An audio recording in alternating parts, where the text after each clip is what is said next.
hello, Jill. Hello. Do you want to just kick off and say, speak to everybody in the audience? Good morning, everyone. Nice to see you. And thanks, Linda, for that introduction. We're really excited to be collaborating with the space on this session. So I'll just give you a little bit of background, first of all, about LibraryOn and myself. So my name is Jill Brown. I'm the program manager for LibraryOn, and I'm a white woman, and I'm wearing a blue top with dangly light blue earrings, and I've got curly brown hair and blue eyes, and I'm sitting at my kitchen table. So LibraryOn, I'm sure you might have been to some of our previous sessions, but we exist to increase digital access to libraries. And we work to showcase the profile of libraries online through our website. And we have a variety of features on there, including a map of all UK libraries, including information about them. We also have an events feature, and we also showcase content on our site. We also have extensive marketing activity that we undertake, and we also run a marketing community of practice. So if you've been to one of our expert sessions previously, you know that we have selected a range of digital topics chosen by libraries. Those are all available to watch again via our website. And we've covered a whole range of information, things like AI, data, online special collections, and much more. And as I said, today we are absolutely delighted to team up with the space. I hope you find this session useful and informative. I think it's been very well researched, and there's going to be some great information to share with you. And thank you to Linda and John at the space for reaching out to set this up. Before we start, though, the session, we've just got a brief 2-question poll for you. So before we start, that poll should have popped up on your screen, and we're just going to give it a few moments for you to answer that before I hand over to John to start us off. Jill, can you see the back end of the poll? Can you see how many people have filled it in so far? I can't, no. Okay. I can. So when we get close to the time, I'll give it a shout.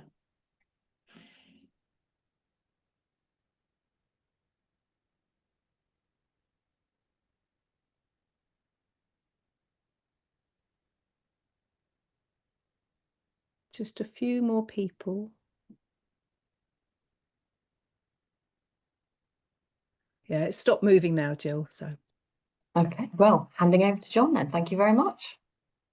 Thank you very much, Jill. And it's interesting just looking at the results of that. So in terms of library services that have been subjected to online abuse, that's at 71%. And those where the risk of online abuse has influenced what you're doing on social media is even higher at 86%. So that feeds neatly into what I'm about to go and talk about. But just to introduce myself, I'm John. I'm Chief Operating Officer of the space. I'm a middle-aged white man. I've got short brown hair and a beard, and I'm wearing round glasses and a dark purple t-shirt.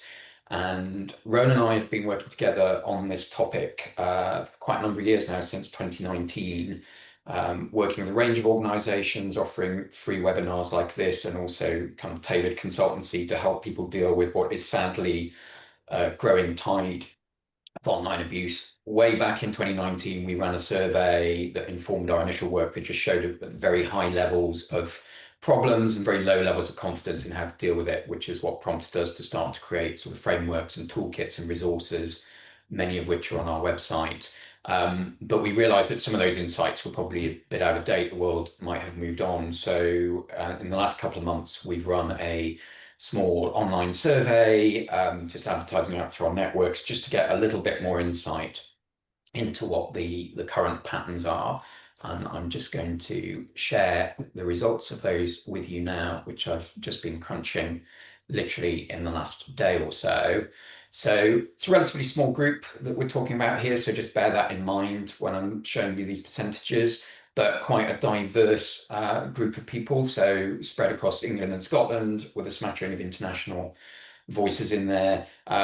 Partly because of how we promoted it, LibraryOn kindly helped us with this reasonable number of responses from museum and libraries. All sectors were represented, but those are the top 4 on the slide there. And I think actually it's interesting that those sort of form some parallels with where there are contentious issues that are triggering the online abuse. So that may be around colonial items in collections, certain subject matter in library collections, which we'll talk about, and also art galleries and heritage sites have some very similar issues. So that's probably partly reflected there, although obviously this is not a representative sample necessarily. Most people are employed in or running cultural organisations, but there's a proportion of freelancers. The 10% is accounted for by a mix of consultants and academics who may not be wholly operating in the cultural sector, but also quite a diverse group of people that responded. So hopefully some good insights from all quarters. And almost everyone is either got some management responsibility or is directly involved in publishing, monitoring, or moderating. And a significant percentage of people are also featuring themselves in content. And that obviously comes with its own challenges. Rowan's going to talk quite a bit about what we can do as individuals around our public profile and managing risks in this landscape. So we asked people to think about the last 12 months and what they had encountered in that period, or their organisation. And so very similar to the poll we've just run, very high proportion of people either individually or as an organisation are encountering public criticism. The majority are having to take action to delete and block social media comments.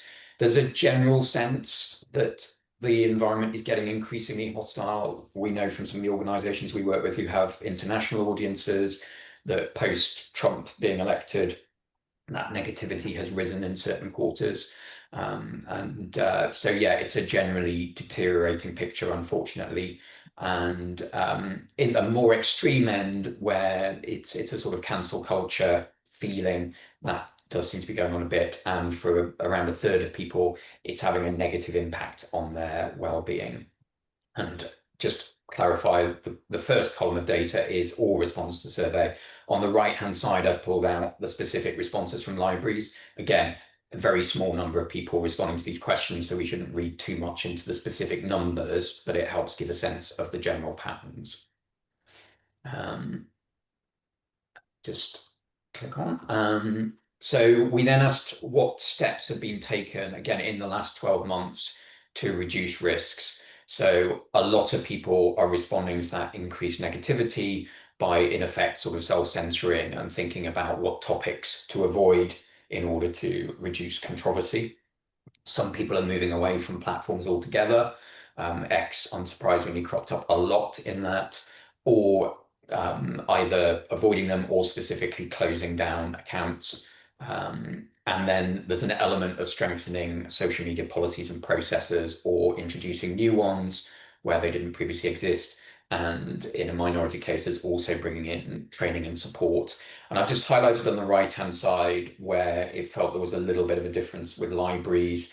And I think some of that is, I know anecdotally, because your social media channels are often council run and there's a desire to reach the widest possible audience, it can be harder for library services to step back from specific channels and stop communicating, whereas maybe a small cultural organisation might be able to make those decisions and decide where best to post with a little bit more flexibility and independence. So I suspect that's some of what's accounting for the difference there.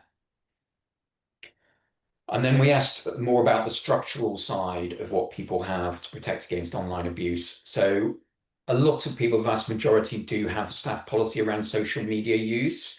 In our experience, that's often sort of very inward facing in terms of what the organisation wants to control your ability to communicate about it, and less about how to respond to abusive situations, although clearly some of those policies might touch on that.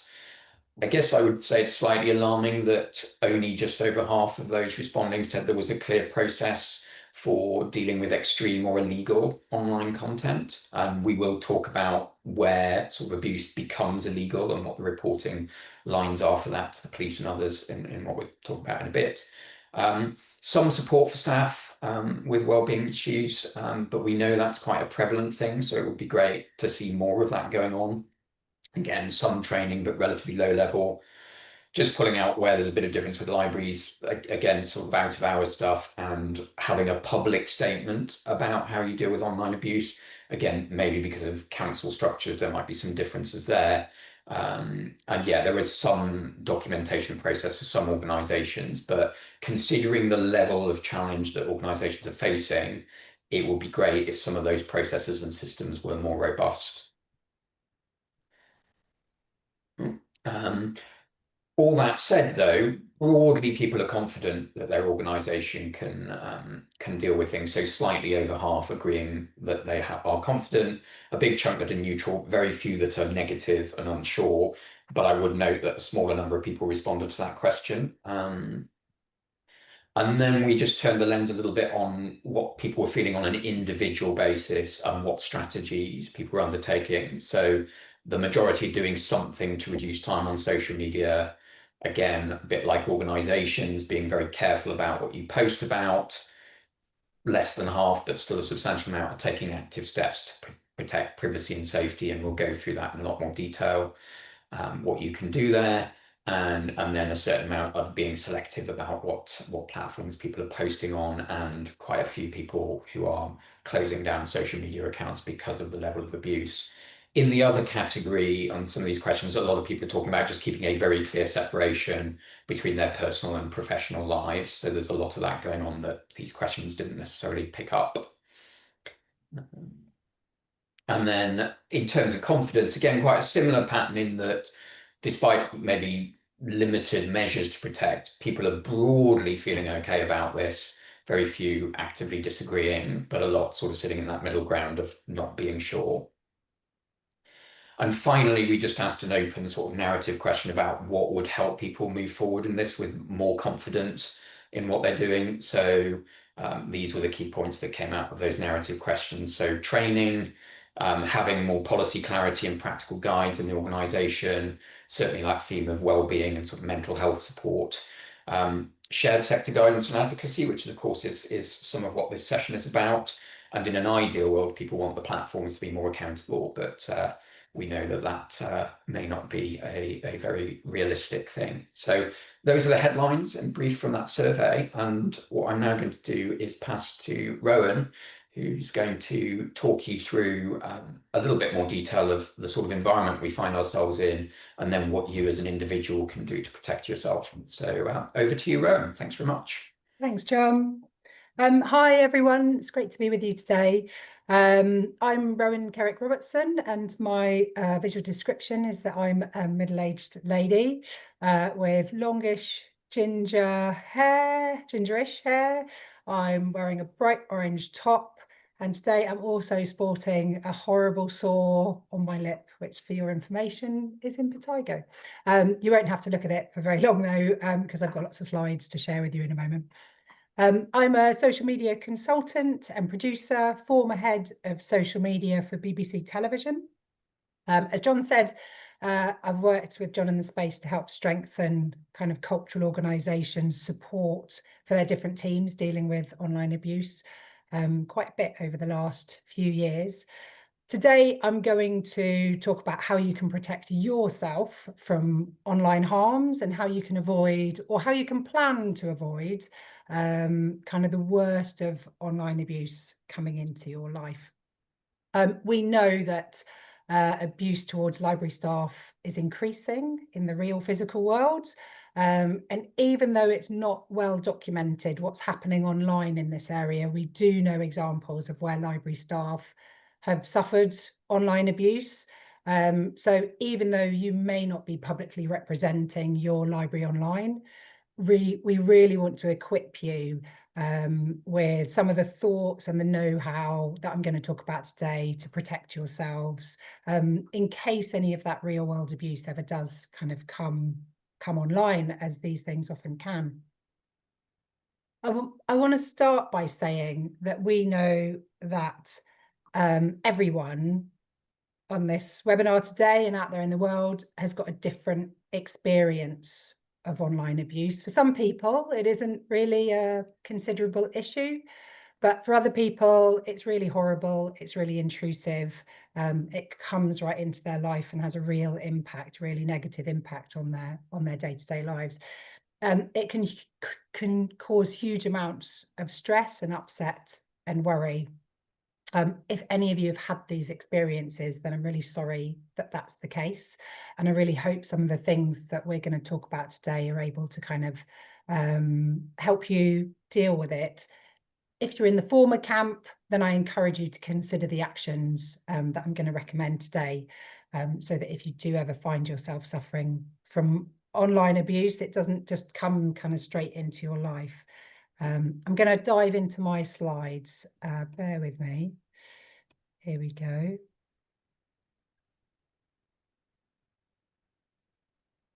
Hopefully, oh, there we go. I think is that right, Linda? Is that good? Thank you.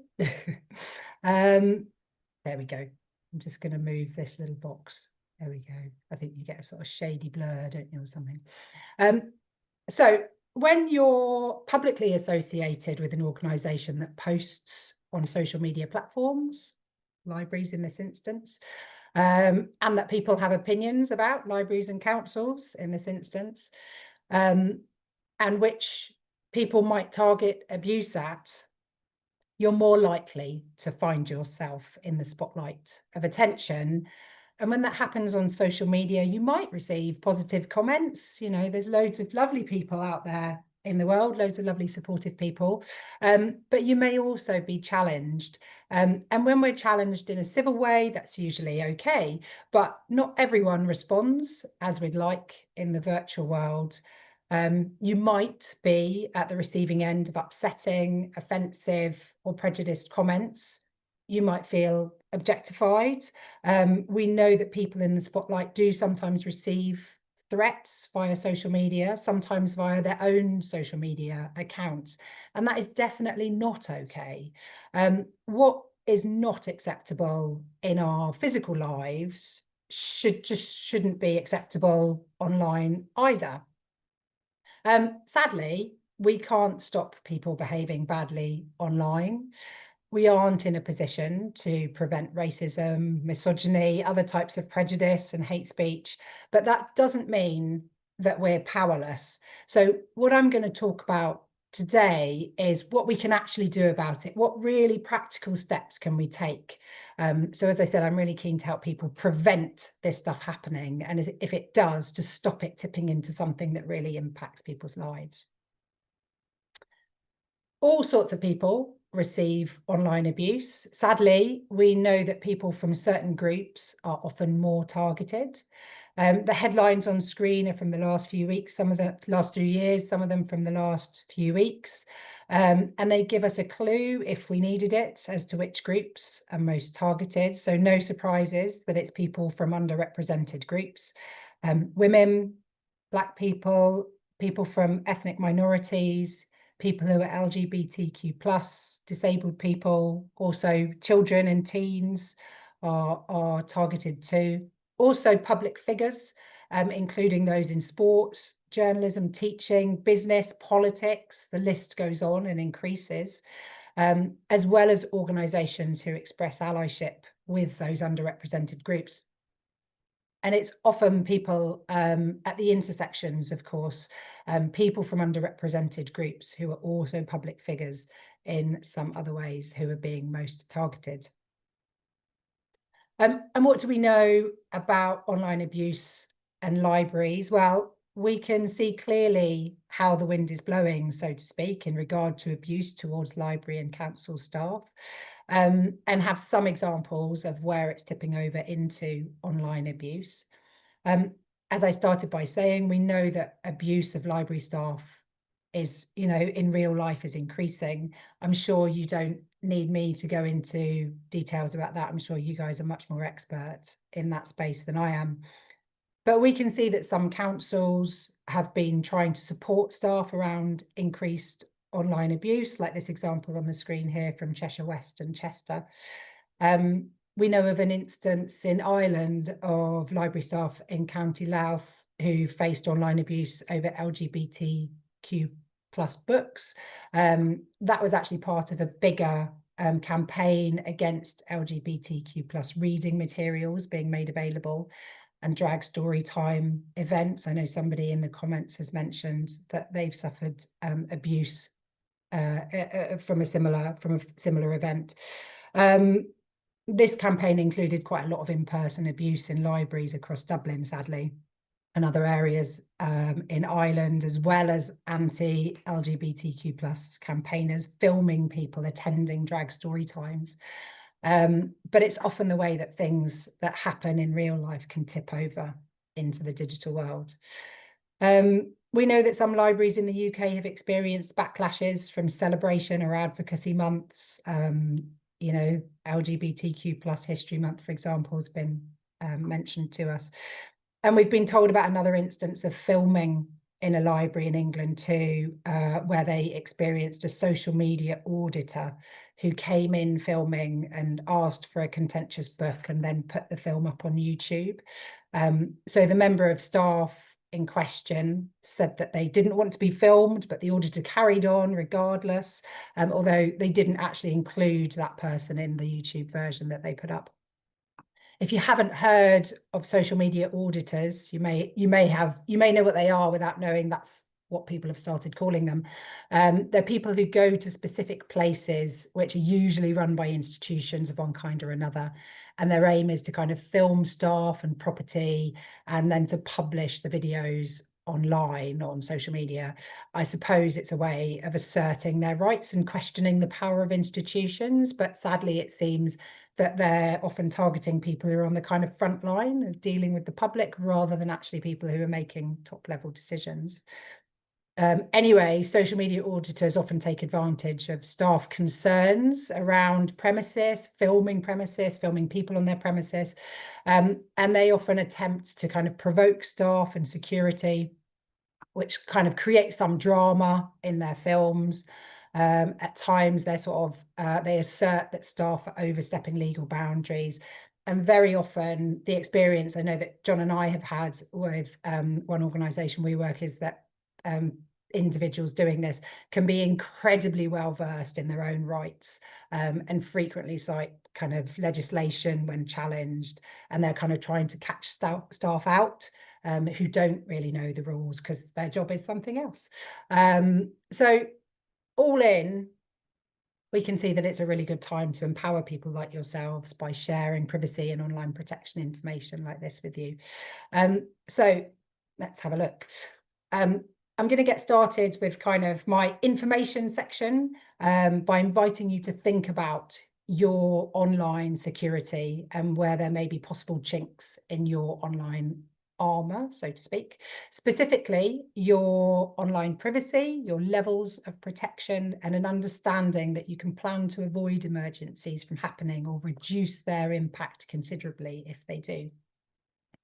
I think of this work a bit like, you know, locking your house or your car. We'd all like to live in a world where you didn't need to lock things and could leave them open.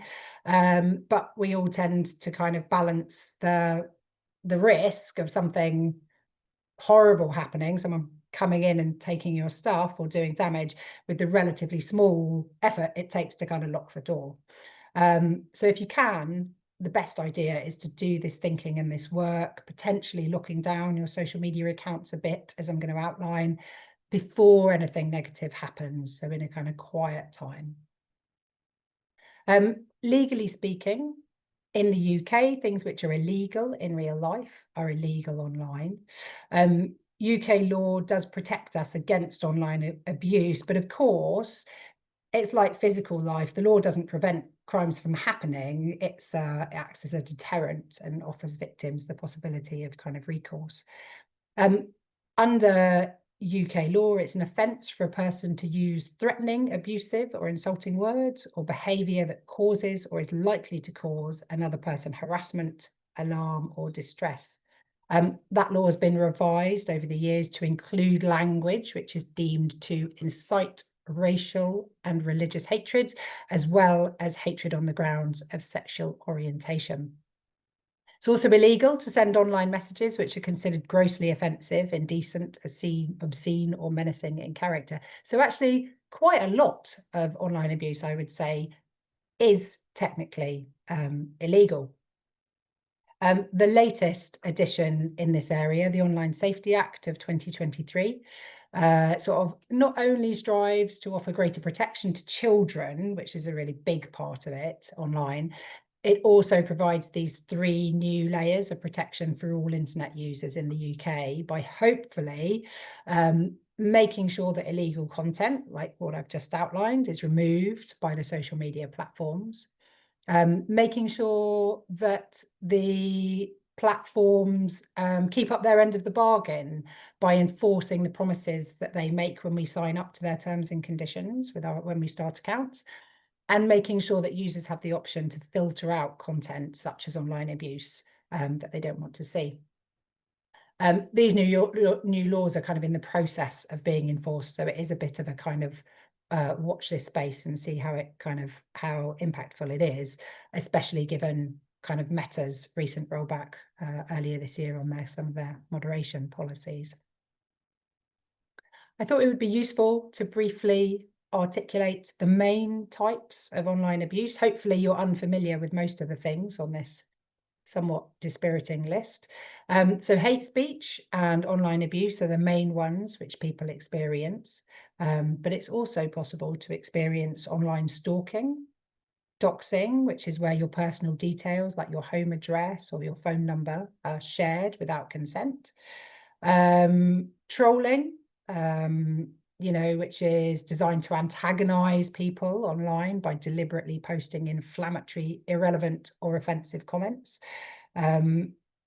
John's probably going to talk, I think, a little bit about trolling, but trolling is often done by groups of people, you know, in a kind of cancel culture sort of spirit, where they want to kind of silence people that they don't want to have a voice.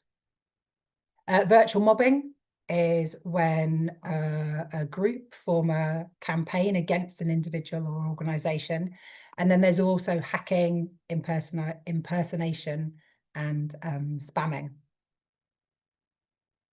So let's look at the best ways to protect ourselves from these various types of horrible attack. The best option is to safeguard your privacy as well as possible and to control what we see on social platforms as well as what people can see about us. There's no right and wrong answers with the things that I'm going to talk about. It's all about you deciding what sort of content you're happy with seeing, how much you're happy with other people seeing about you.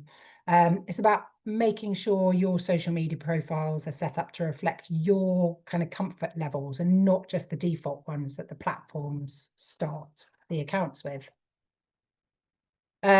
So these are some of the main settings that you can see on the screen here that are available for us on our own accounts across the main social platforms, where you may have a mix of personal accounts and you may be using professional accounts as well. The different platforms have different settings and privacy functions. So there's obviously loads of those. We could do a whole session of just going through each of them, but that would be very boring. And there's really too many to do. So I invite you to go through the settings on the platforms that you use. Have a really good look at the different options and set the functions of the platforms to your preferences. So these grabs that you can see on screen give you some ideas. You're really looking to go into kind of settings. You can see settings in all of the profiles here. And then you're looking for kind of privacy and safety and also notifications. On Instagram, they seem a bit more spread out to me. So it's a really good idea to have a look through all, you know, as many of the sections as you can. So these are the main sort of things that you're looking for, and the platforms have varying options, as I said, around each of these pieces of functionality. The first thing to do is to go through the privacy settings for each of your own social media accounts, decide on options like can anyone follow you? You might think yes on X if you're using or still using X, but you probably wouldn't feel like that on Facebook.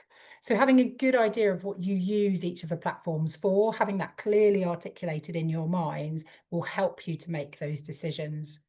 For me, I've got a Facebook account which is totally locked down. You can't even search for it and find it. You have to know me, or I have to send you an invitation to find it. I just don't want strangers. It's not, for me, it's not a place where I'm interacting with strangers. Another thought is, can just anyone send you a private message, for example? Maybe you can limit it to just people you follow, or perhaps nobody can direct message you. For me, I worry about that most on X, and I only let my followers direct message me there. So sort of strangers who I'm not connected to at all can't send me direct messages. On LinkedIn, however, I do let anyone direct message me there, because that's obviously a kind of an extension of my work. But I do keep my contact details, like my email address, visible only for my connections. I'm increasingly aware that I have lots of people who are essentially strangers on my LinkedIn connections. So I know I'm a bit less security conscious there. So if anything happened to me, that is really the first place that I would go and lock down. Another thought, can everyone see all of the content that you post? You may want to limit some of it so that it isn't totally public. On Instagram, you can obviously have totally private accounts that only your followers can have. I have one of those on Instagram for my own personal private use. But on Instagram and on X as well, there's functionality now where you can kind of post things to close friends, which is where you select people who can see content that other people can't. So like a subset of your connections, for example. So maybe your kind of close friends, maybe that's where you share pictures of your family and your kids, for example, or relatives. Of course, it's worth remembering that everything can be screen grabbed. Nothing's really private online, even if you send it as a private message. I usually post things so that everyone who follows me can see them, but I have got a private Instagram account, as I say, and on Facebook, I sometimes select who can see things, depending on what I'm posting. Other things that you can include can be, you may choose not to see low quality content on X, for example. That's a good way of not seeing all the rubbish. On X, that's what is called close friends. On Instagram. On X, it's called protecting your posts. So that's something you can look for. Another area that's quite critical is whether other people can tag you in images. Image and content tags are a really easy way to expose people to kind of hateful and offensive content. People make gross, often sexual images. It's really easy in the age of generative AI to do that sort of thing, I'm sorry to say. And then you tag someone, it comes up in their notifications and they're exposed to it. So thinking about who can see you, who can tag you in images is a really good way to kind of potentially de-risk just anyone out there being able to send you horrible things. Another point similar to that is what sorts of things you're notified about as you're kind of likely to click on your notifications. On X, for example, I don't get notifications from accounts which don't have a profile photo and who haven't confirmed their email or their phone number. It's just a way of kind of reducing the risk of kind of random trolls trying to send horrible stuff. On Instagram, you can go into tags and mentions to set your settings there. And a totally essential setting, you may also want to check that your location settings are off, or that you don't use them. For me, I don't feel like anyone needs to know where I am while I'm there via social media anymore. So these are the decisions that are absolutely key to making sure that you're contacted only by the sorts of people that you're happy with, that the platforms hold back the worst of what's out there when using your own social media accounts, and that the platforms aren't telling other people where you are without you realizing it. Going back to your professional lives, it's worth noting that if you're going to be involved in a kind of project or a campaign that you think might get a bit of attention, you can actually like lock down your whole account. You can become private for for a week or 2 weeks or a month, for example. It's something that John and I have recommended in this instance that's on screen here. It's a theatre show that transferred onto BBC Three that had a lot of quite contentious themes in it. And we were all keen to kind of protect the production team. So we kind of sent around this guide showing people how to lock down their accounts, you know, because obviously once something goes on TV, all the people involved with it are listed in the credits. And so then they're kind of open to potential abuse. And then you can open up again, open up your account afterwards if you sort of feel more confident. Rowan? Linda. Oh, sorry, I was just going to ask, you've gone on to the next slide now, but that was quite a small type on that. Oh, yeah. And I just wondered, was there anything that you really wanted to highlight? Because people might not have been able to read the words. Just if there was anything that you really wanted No, to not draw really. their It's attention to. just an example. I think we're going to send the slides around, or like I'm happy for my slides to be shared so people can kind of have a look at it. It's more an example of kind of actually, if you're working with a team of people that you might want to kind of support in this way, that actually sometimes kind of helping them step through doing these things can be quite useful to inviting people to think about it, you know, like we're doing today, is one way to kind of empower them to actually make that decision, isn't it? If they want to. Thank you. I'll pause. I'm conscious that got lots more to say and not too much time, but shall I pause for a moment and see if there's any questions, Linda? I think you're looking at the... We've got another 20 minutes to include some time, including the time for questions. Okay, great. Are there any questions now?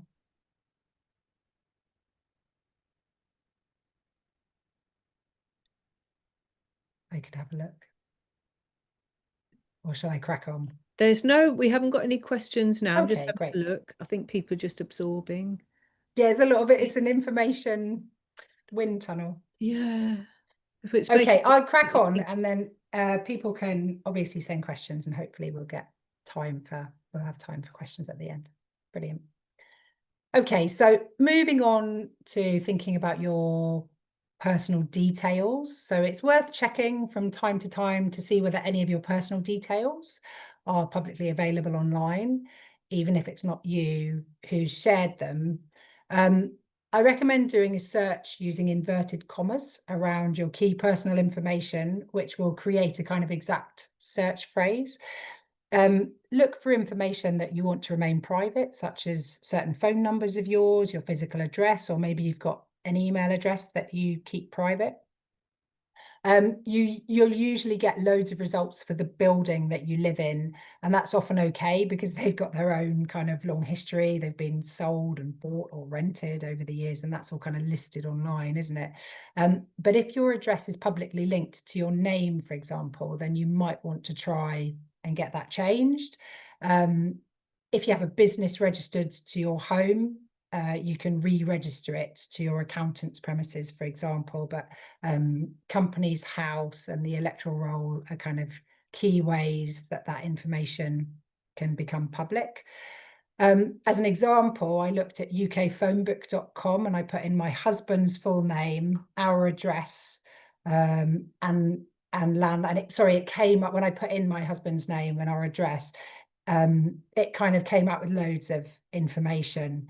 And as I say, that's gotten out through company's house, but also, you know, it can be through the electoral roll, so you can make yourself ex-directory. I made myself ex-directory about 10 years ago, so actually none of my last, or maybe longer, none of my recent addresses are linked with my name, but I can see ones from like when I was a student 20 years ago, for example, are sort of out there. You can search around your name too, but I kind of recommend doing that with caution, especially for anyone in the public eye, because getting into that area can be a bit of a rabbit hole. Sometimes, you know, there's lots of kind, but also lots of unkind people out there in the world. You can't control everything that's said. If it's an area that you're concerned about, it's worth noting that 192.com and public records search may bring up data about old addresses, etc. But I think you have to pay and sign up for accounts there. Going back to how your data can get into the public realm, as I said, electoral roll, company's house, but also data breaches. You can find out whether accounts registered to your email addresses have been breached by putting in your email addresses into haveibeenpawned.com, which is in that second point on the screen there. If you find data breaches, you can then log into those accounts and kind of change the passwords. If you find things that you don't want to be public, but which are out there online, you'll generally have to ask the host websites to remove it, and that can be a slow process. So it's definitely worth doing it kind of when you find it, if you're in a kind of quiet and calm period, so that you don't then worry about it if you do suffer online abuse in the future. So essentially, I guess I'm saying you should never have to worry about people who are online attacking you finding your real home address, as has happened to other people over time. I'm sorry to report that generally we leave a kind of huge data trail behind us, as much of it's hoovered up by data brokers and sold off. It's pretty grim to hear, but there are hundreds of these companies and they hold loads of information about individuals and increasing scams or processes that these sort of underhand companies are using to get our data, which they're kind of then selling. We're lucky that we're covered in the UK by GDPR. So you can ask data brokers to remove your data, but you do have to do it kind of individually. But at least we are covered. I've also seen recently that security tools like McAfee offer personal data cleanups, which may be useful. I have to confess I don't know too much about it. You can also think about how networked your social media accounts are. So for example, if you've got a public and a private accounts, you may not want people to kind of just be able to look at those two and kind of go, oh, they're obviously from the same person. And to avoid that happening, you can kind of think about, are your profile photos the same? That's a real giveaway. If people are trying to search you and kind of contact you directly in an unwanted fashion, they'd then find it really easy to kind of go to a public facing account. You may want to think about whether all of your accounts are all registered to one email address. If that email address ever got hacked, would you lose access to all of them? Remember too that pseudonyms are available to us on most platforms. That's an option. You can use a different name if you want to. And I really recommend, obviously we all know it, but I really recommend having strong passwords. Using two-factor authentication can help to prevent hacking. There's loads of password management services like LastPass, for example. If you can't be bothered with that, using a little phrase, 3 or 4 words, is highly recommended. I looked up how long it would take to crack a 4-word phrase, and apparently it takes about 700,000 centuries to crack a 4-word phrase at the moment. But if you use a single word, it takes 18 milliseconds. So the longer and more complicated, you've got an exponential curve of how long it takes to crack these things. My last point, really critical, another obvious point really is being conscious of who you share what with in regards to your personal details, where you live, where you are, if you're leaving your house empty, if you're going on holiday, information that, just it can create a jigsaw picture of data around you. These are 2 children that I do not know, but I know the little girl's name. I can see the badge of the school that they go to. I know the town that they live in. So I sort of feel like I know probably a bit too much about them, given that they're strangers. But I know all this just from following their mother on Instagram, who's a content creator, influencer. So I think lots of people don't think about jigsaw information, information you can put together. So it's just a reminder of, I'm sure most of you out there are careful about these things, but just a reminder to be careful in the first week of September when you're taking photos of children going to school, for example, and things like that. So this is the kind of vital work that you can do to protect yourself from the worst of online harassment that could impact any of our lives. Happily, most of the information that I've shared today actually is in this toolkit that I fed into, that the space created. It's got quite a long URL, so I'm sure we'll send it round or add it into the comments. But there's loads of this detail is in there. And you can see this list here on the screen is quite similar to the things that I've gone through. So it's a really, I can't recommend that resource enough. It's free and just publicly available, so you can send it round to other people as well. There are a lot of other resources out there though. Here are a few that we recommend. Get Safe Online, which gives info about protecting yourself and your computer, your phone, your bank account, etc. Hope Not Hate is all about supporting real life communities who are opposing extremism. And the Centre for Countering Digital Help is about stopping the spread of online hate, as well as mis and disinformation. So they're really good resources. And there's another few here which are a bit more specific to you guys. So dealing with social media auditors, I wanted to put something in because I'd mentioned that earlier. A practical guide to managing safe and inclusive public library services by the Library and Information Association, and a guide to creating safer library spaces. I'm sure there's loads that we should have put in here from LibraryOn as well. I'm sure that will all be sent to you.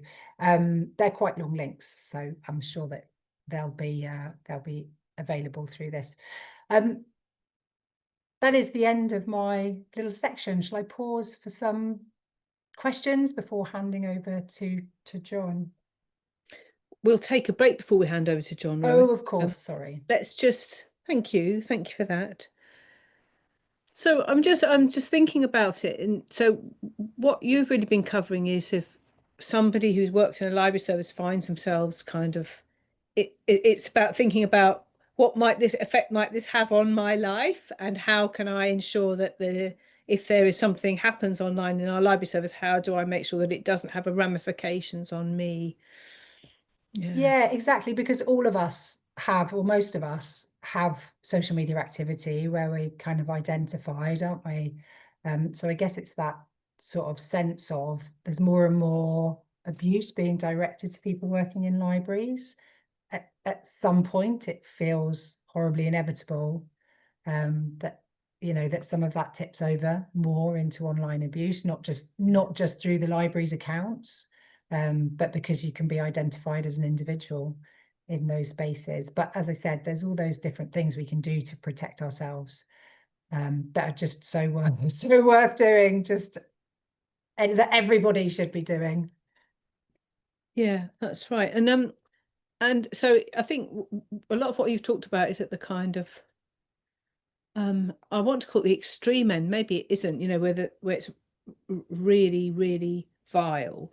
But we also had, before the webinar, somebody asked a question about sort of dealing with general anti-council comments that fill up their social accounts. Do you have any thoughts about some of that sort of, could we call it lower level nastiness? I don't know if that would be fair, even because it's not, it's not right, whatever. But is there anything you would say about sort of, the general advice for people with dealing with that sort of stuff? Yeah, absolutely. John's session is gonna speak to that, so it's a great segue towards what John's going to talk about. A lot of what John and I have been doing over the last few years is kind of supporting cultural and heritage organisations really kind of strengthen their kind of protocols and processes around their kind of online community spaces.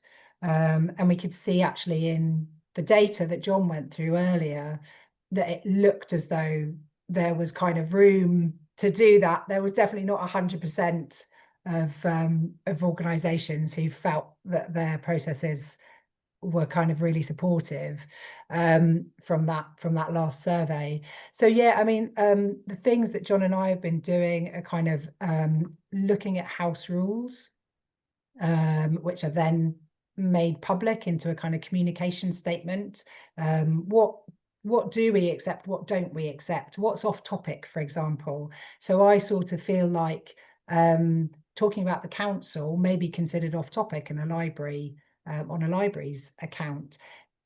It's easy for me to say that, and actually the local councils, I'm sure, all have different guidance and guides about these things.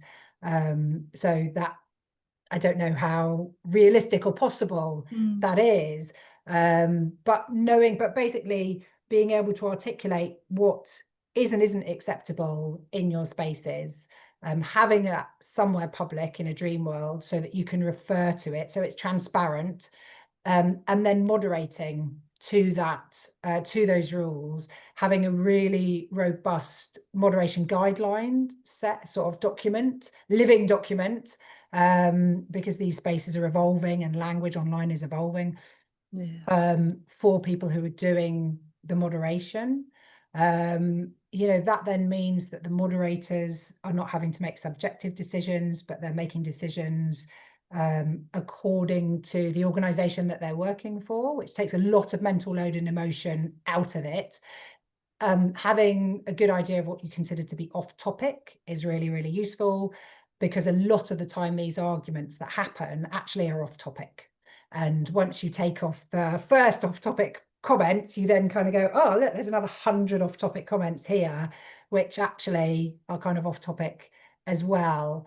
But then saying that, of course, criticism that is expressed in a civil way, you know, that's okay, isn't it? That's part of what we all think of as free speech. So so what I think has been most useful for the organisations John and I have worked with is helping them articulate, and it's different for different organisations, what is and isn't okay in those spaces, and definitely where it's been implemented. The organisations we've worked with have kind of come back to us and said, like, it's transformative in regard to our mental load, the emotional impact of abuse in our day-to-day jobs. Thank you very much. And it's over to John to pick up where Rowan left off and carry on. Thank you, John. Thanks very much, Linda. Welcome back, everyone. I realised in my enthusiasm to introduce myself and the data at the beginning, I didn't say anything at all about space. So just to say, this is part of a little series of webinars we're running for library services, but also, fortunately, dealing with online abuse is not the only thing that the space focuses on, and we've got other programs of work running. We support the cultural sector as a whole with funding for small digital projects that are audience facing, and free webinars like this, and training and other sort of strategic initiatives. But we are doing a particular piece of work with 9 library services around England at the minute, funded by the Arts Council, that's getting VR content into libraries. So we're really interested in that and the future of that. So do keep an eye on our website for other library related things that we're doing. And if you are interested in VR content in your library service, we are beginning to think about what the future of that sort of touring model might be. So do sign up for our newsletter, stay in touch, follow us on social around those things as well. The other thing I just wanted to touch on a bit is normally when we do these webinars, we look for case studies and projects that can talk from their experience of a particular situation, because I think it's always nice to hear that from people on the ground dealing with situations, not just from people like Rowan and myself acting as consultants. And we did have a couple of library services that we had those conversations with, who had examples of things where they had faced a large amount of online abuse. They felt, for various reasons, not willing to talk about it in a public forum. And I think it is really difficult sometimes to share this stuff, both emotionally and also the feeling of potentially, you know, saying something in a public space that's out of turn or taken the wrong way or leads to a further escalation. So I would just encourage people. We found this internally in organizations as well, where we've gone in and we've started talking about policies and processes, and people have said, actually, it's just really nice to be able to sit as a group and discuss our different experiences trying to deal with this, and to realize that some of us are more affected than others, or some of us may be quite affected but are keeping quiet about it. So I think definitely having those conversations internally can be really powerful, not just in thinking about how to respond as an organization, but in making sure that colleagues feel well taken care of. And that sort of is part of the theme of what I'm going to talk about in the next few minutes, which is that sort of organizational response. So if I just pull some slides up, and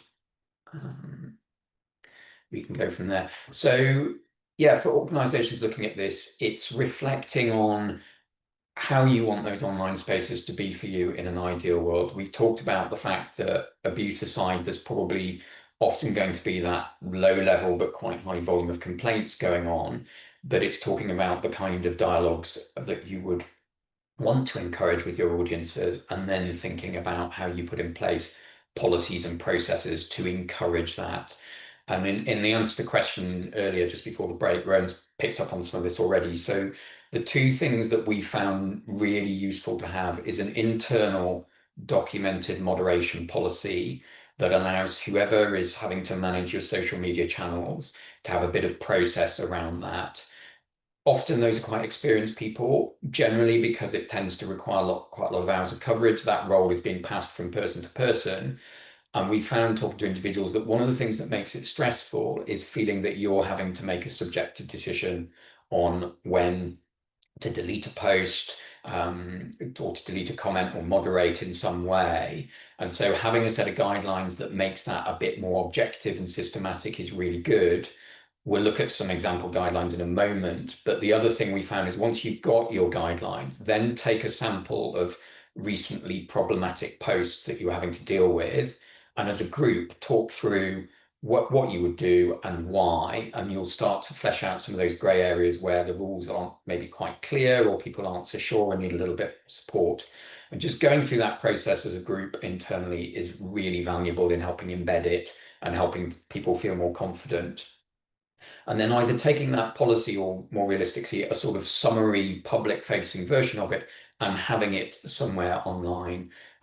So the example that someone had telling posted, I think it was St. Helens Library Service earlier, that's a really nice short example that sets a kind of tone and an expectation. So I definitely encourage you to look at that.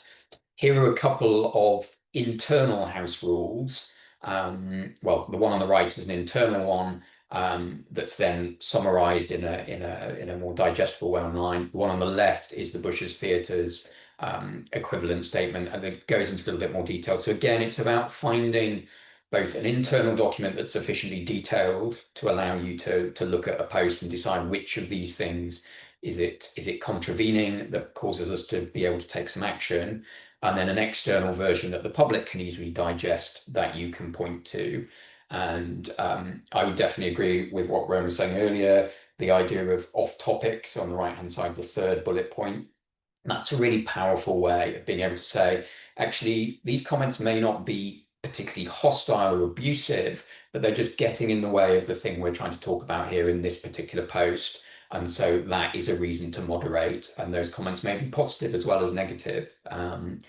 And if we look here, here's an example from Newcastle Libraries of a recent post around queer voices that got a lot of commentary. If you look on the right-hand side, a lot of likes or whatever emoticon responses, but also a lot of replies in the threads. And this would be one where we'd be saying, being able to signpost and say back to that short public statement and say, actually, this is off topic or this is contravening these rules, gives you a reason to moderate either individual comments or potentially to look at turning off comments on a post, depending on the platform, or deleting that post and resetting it and starting again and trying to have a different dialogue. One piece of advice we've given organizations is maybe keep a count. And if the volume of comments reaches a certain threshold, 50 or 60 or whatever you set it at, that's the point to remind people of the house rules. And if it continues and reaches another threshold, that's the point to consider deleting. So again, it takes that subjective judgment call out of it and just makes it part of a process.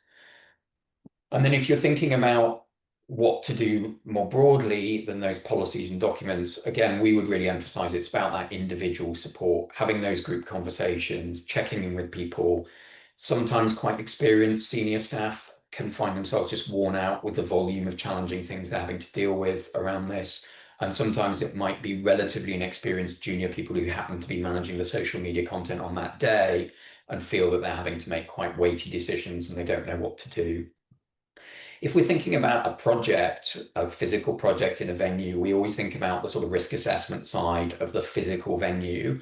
But most organizations we talk to don't include social media in those risk assessments. So they don't ask the questions, is this a particularly challenging subject matter or topic or event that might provoke an in-person backlash in venue, but equally might provoke something online? And if so, what steps do we need to have in place to manage that? And then it's all well and good if something happens in working hours when management is easily available or there are colleagues around to talk to. But what happens if something happens at the end of the day, or a post goes viral over the weekend that was maybe published during the week, but suddenly surfaces in the algorithms? How do you respond to that? Do people know who to talk to, who the out of hours contacts are, how to escalate it, so you're not necessarily coming in on Monday morning and finding that things have gone badly wrong over the weekend? Or even in a very basic way, if your social media accounts are hacked and taken over, do you know who has access? Do you know what steps to take to restore? Who would be responsible for doing that? So it's thinking ahead about what to do if things go wrong. If you are getting harassment, whether this is individually or through a corporate account, then 3 things to think about. First of all, if you can, go for those networks of support. That might be around the organizational support that's available, but it might be talking to trusted friends. If it's personal attacks and you're getting lots of negative comments, possibly asking someone else to look at them, tell you what's going on so you don't have to deal with that individual abuse. Make copies of this content. Quite often what can happen is a situation escalates, you then decide to make a formal complaint or report to the police or whatever. When you go back to get evidence, the original poster has already deleted the material and you can't then demonstrate what's happened. Or if it's low-level stuff happening over a prolonged period, you don't then have information. On an organization basis, if you're able to put comments in the back end of your social media management systems, you can begin to look at patterns of repeat abuse or accounts that may be consistently misbehaving. And over time, a number of infringements might cause you to want to block them. But give yourself space and time. So deciding if and how to respond, don't necessarily feel compelled to respond to posts there and then. Take the time to reflect and work out how best to respond, because those calmer, more measured responses are likely to be more effective. There's a broad question in the sector around how to respond to that sort of trolling behavior that Rowan talked about in the first half, where you get a mass and what might feel like a coordinated and deliberate attack from multiple directions on a topic. And I'd highly recommend this report. And again, we will make available the presentations. Don't Feed the Trolls from the Centre for Countering Digital Hate. It just goes into the psychology and the behaviors and why people do this, and therefore gets you thinking about, given those things, how to respond. Because to some extent, what they're trying to do is trigger a response and get you into that spiral of argument back and forth. And unfortunately, on a social media platform where you've got those conversation threads, a back and forth argument can start to legitimize their point of view inadvertently. It gives it airtime, it gives it breathing space. The more active those threads are, the more other audiences are drawn to them. So somewhat counterintuitively, going on the offensive might actually feed the flames. On the other hand, there are others who feel strongly that if you just step back and allow them to take control, you're letting the bullies run the playground. If you want an example of someone who's very good in public profile of pushing back confidently, assertively, politely, and engaging sort of critics in dialogue and trying to make that constructive dialogue, then Mary Beard is very good at doing that. And there are others like her. And so good to look at those examples. But it's very much a decision for yourself, if it's your individual content, or for the organization as a whole, as to how assertive or not you want to be in those spaces. So as we've listed here, various strategies that might work. Exposing harassers, it can involve bringing others in who sort of share your perspective to be supportive and make them realize that there are others around that are supportive of your position. You may just choose to mute and silence You might try that constructive engagement particularly if it's around matters of fact. So where we're working with collections, galleries, etc., where there are experts on hand who can say, actually, the facts of the matter are this, and here's the link to the research. That can be a very good way of sort of dampening down an inflamed situation. Where it's matters of opinion, tends not to go so well. But the fifth point is perhaps the most important. In whatever you're doing, give yourself and your team the space and that element of self-care. And in terms of reporting, just the real practicalities, most platforms have very similar reporting tools. There's normally the dotted menu that indicates other options are available. Reporting is usually within that. And then, as you'll see from those examples, the categories of things to report are broadly similar across the platforms. Realistically, that platform reporting gets less attention than it used to and not a very high or rapid response rate. But it's still, in our view, worth doing, particularly for the more egregious examples, just because it does keep the platforms aware of the volume and where there are patterns of challenge. So if you can take the time to do it, it's still a useful thing to do. Here's various links to sources of more of the sort of mental health well-being support, either specific to online harassment or specific to community groups or general support for victims of crime. So again, we'll share these, and there's some really useful resources there around various topics outlined. But back to that policy of the simple things is knowing who to tell. Is that your line manager if you've got a problem, or is it the social media manager in the council structure? And a couple of key support options there.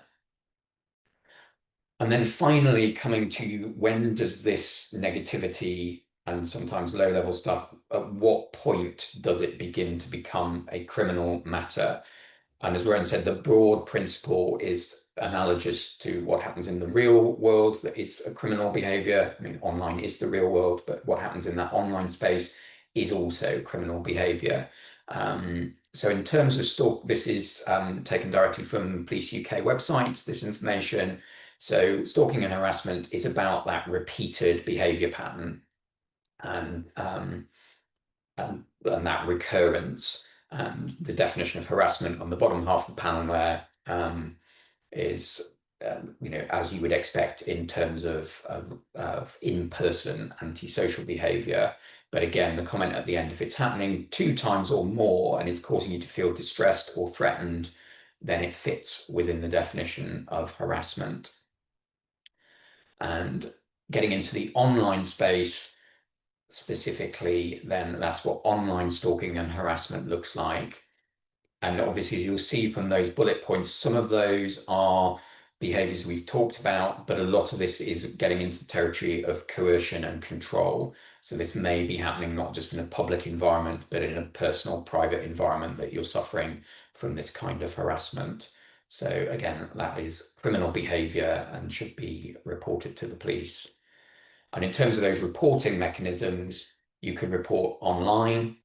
If it's non-urgent, not an emergency situation, you can do so by calling 101, or you can visit the local police station. So all of those contact options are on the Police UK website. And obviously, if it's an emergency and someone is yourself or someone else you feel is in immediate danger, then it's 999, just as for any other emergency situation involving the police. So sorry that this presentation drifts into a very negative space at the end. What hopefully you've got from what we've been talking about today, what we've seen from the survey results, from Rowan's advice for individuals, from mine around organisations, is there's lots of really practical things we can do to give ourselves more control, to work out ahead of time that if something deteriorated, what our comfort zone is, what response, what tone we want to strike, what tools and processes we're going to do about it, and to think about what well-being and support we can put in place to keep our teams and ourselves protected. And what we found from organisations who've gone through that process is doing these things makes 2 differences. It gives you more confidence and less of a feeling that you're operating on your own and having to make those subjective decisions.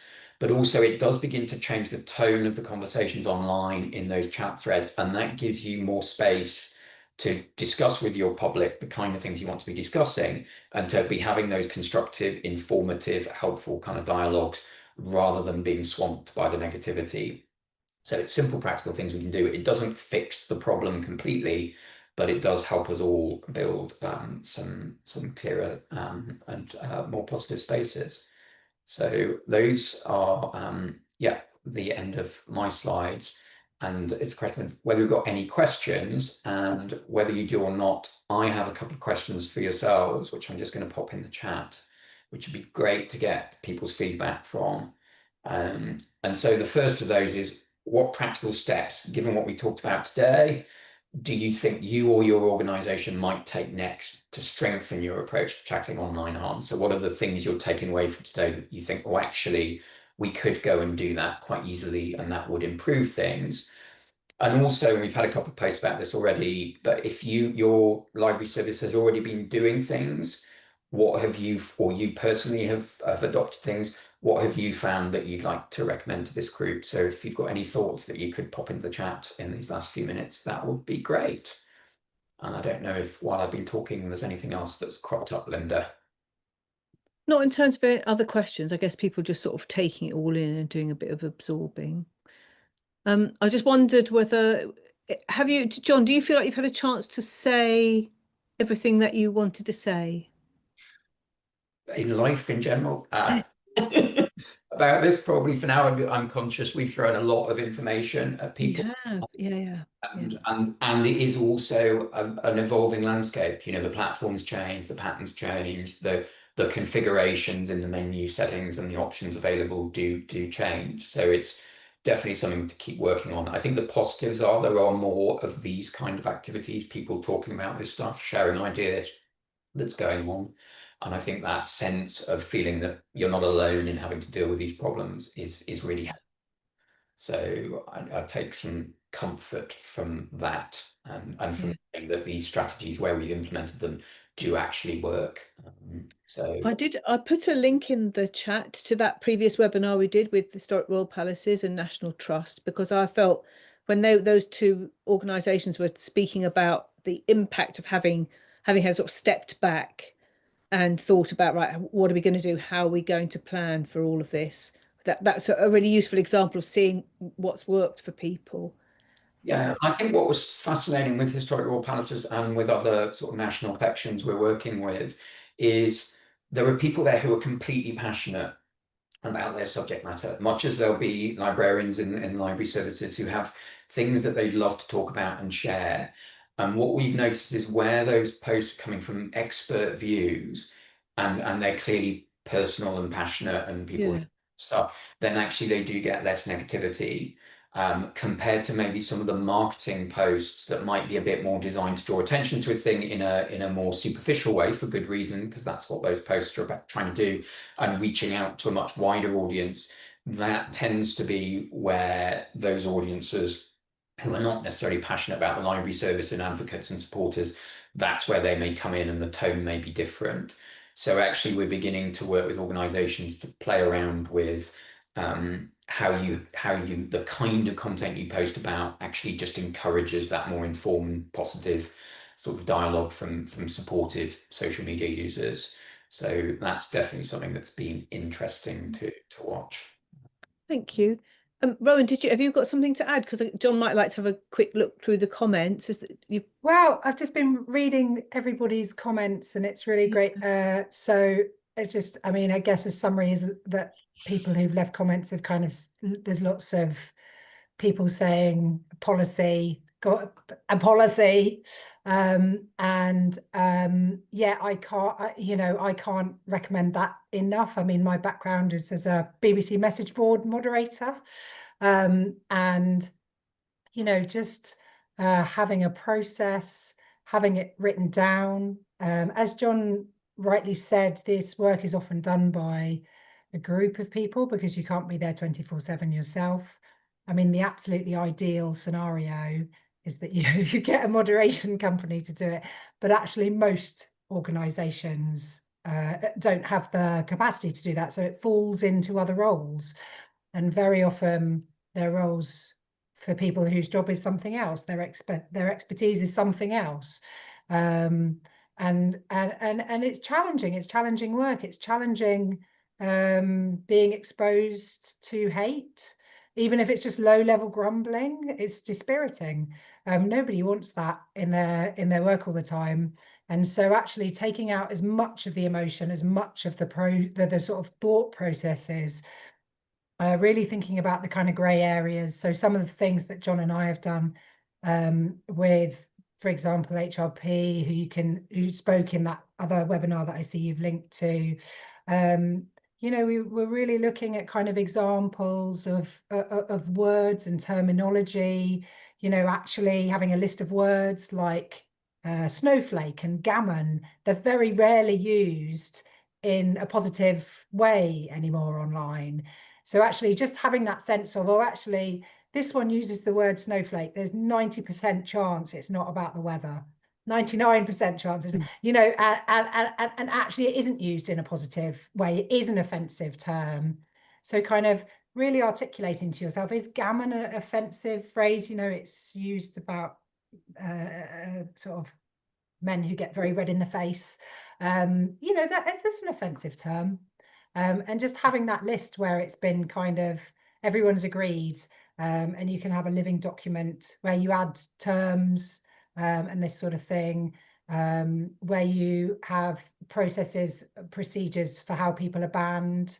You know, often we recommend sort of 3 strikes and you're out, unless it really looks like someone's having a bad day and they're normally, you know, a good online citizen. So yeah, I can't recommend that enough. And there's so much publicly available that you can use from and draw from to kind of set these things up yourselves. Well, I was just going to say, our experience of doing webinars is when we started to think about what will we do if somebody says something really unpleasant on a webinar, and then working it through, which we did as a whole team. It just gives you a kind of confidence that it's only a tiny example, but yeah, I'm echoing what you're saying. 100% that you're all sort of on, I hate to use the phrase, all on the same page, Yeah, but you know, where you know that you're working as a team.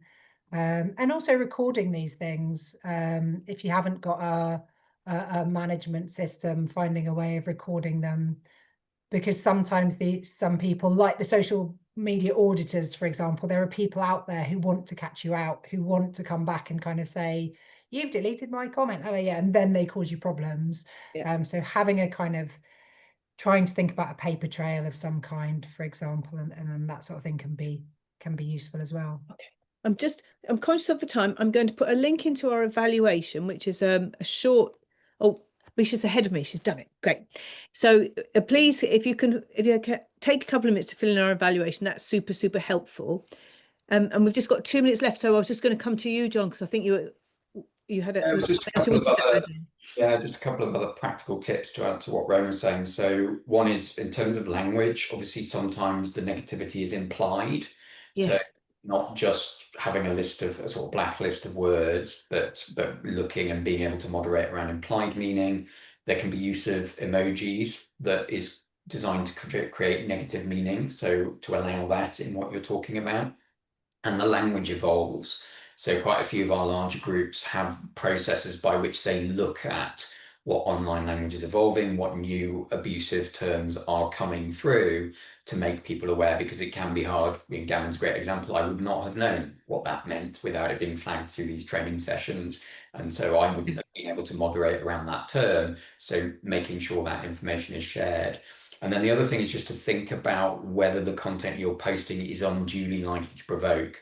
So if you've got an immediate image or a headline in the post that is going to trigger negative responses, just reflecting on whether a different headline or a different initial image might help engage the audience you want to engage. And then maybe the more contentious material is 20 seconds into the video or slightly further down in the text, so that only people who are really interested in that topic are actually going to take the time to read that far and genuinely engage with it, rather than triggering the critics who are just skimming through looking for something to get angry about.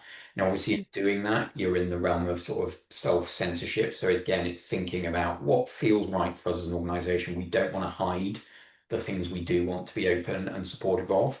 But equally, if there's a way of doing it that sidesteps negative conversation, you're going to have a much more constructive engagement with the people you are trying to talk to. So just thinking around that is another advice. Okay, thank you very much. And it's 12 o'clock, which is our finish time. So I just wanted to say thank you to everybody.